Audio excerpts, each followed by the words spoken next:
et bienvenue à l'émission Il y a du boubou chez nous! Aujourd'hui, nous sommes avec Pierre Laroche, un grand amateur des minéraux du Québec. Bonjour animatrice! Merci beaucoup pour l'invitation. Monsieur Laroche, y a-t-il beaucoup de minéraux au Québec? Il faut savoir que le Québec regorge de divers minéraux. Aujourd'hui, je vais vous parler des minéraux critiques et stratégiques. Ils se retrouvent dans nos sols et sont indispensables à notre quotidien. Intéressant, dites-moi plus sur ces précieuses ressources. On parle ici de minéraux tels le cuivre, le graphite, le niobium, le zinc, le cobalt, le nickel, le titane et le lithium. Il me semble déjà avoir entendu quelques-uns de ces noms. Le lithium, par exemple, je crois que mon véhicule électrique en contient. Effectivement, le lithium se retrouve dans des véhicules électriques et hybrides, mais aussi dans la production de batteries qui se trouvent dans les téléphones intelligents et les ordinateurs portables. Difficile d'imaginer passer une journée sans mon téléphone intelligent. Vous avez mentionné le cuivre. Je crois que la plomberie chez moi en contient.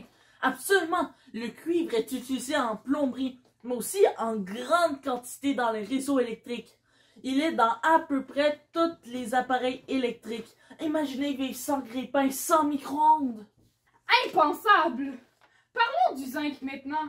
Je crois que ma crème solaire en contient. Tout à fait! Le zinc est utilisé dans la production de crème solaire, mais aussi dans certains savons et certains shampoings. Inutile de dire que ce sont tous des éléments essentiels à notre vie quotidienne. Assurément! Qu'en est-il pour le graphite? Le graphite, c'est le bonheur, je vous dis cela, car il est utilisé dans la fabrication d'équipements de sport, bâtons de golf et hockey, raquettes de tennis et bien d'autres. En plus, le saviez-vous, les mines de nos crayons sont faites de graphite. Et non, je ne le savais pas, et pourtant je m'en sers tous les jours.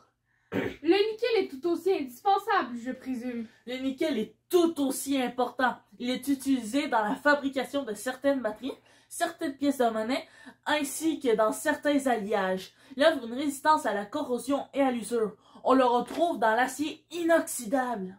Wow! Qu'en est-il des autres minéraux mentionnés? Eh bien, pour faire court, le niobium permet d'obtenir des alliages plus légers et plus résistants. Le cobalt est utilisé en aérospatial, en défense et en chimie. Et le titane, léger et résistant, se retrouvant dans de nombreux alliages. En résumé, le Québec regorge de divers minéraux essentiels à notre quotidien. Oui, et sans compter toute l'apport économique et technologique engendré par l'industrie minière du Québec. Merci beaucoup, Monsieur Laroche. Ce fut très intéressant et instructif. Ce fut un plaisir, Madame Annie.